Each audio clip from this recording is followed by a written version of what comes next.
దేవుడు అన్యాయస్తుడు కాడు. తన నామాన్ని బట్టి చూపిన ప్రేమ, చేసిన సేవ మర్చిపోవటకు దేవుడు అన్యాయస్తుడు కాడు.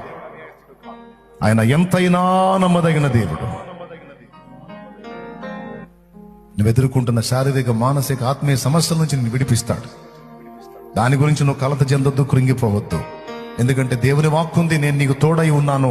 స్త్రీ తన గర్భమున పుట్టిన చంటి బిడ్డనైనా మరుస్తుంది, కానీ నేను నిన్ను మరవను అన్నాడు. ఇంక అంతకుమించి ఏం కావాలి నీకు? అంతకుమించి ఏం కావాలి? నేను నిన్ను మరవను. మరిచానని నువ్వు అనుకోవద్దు.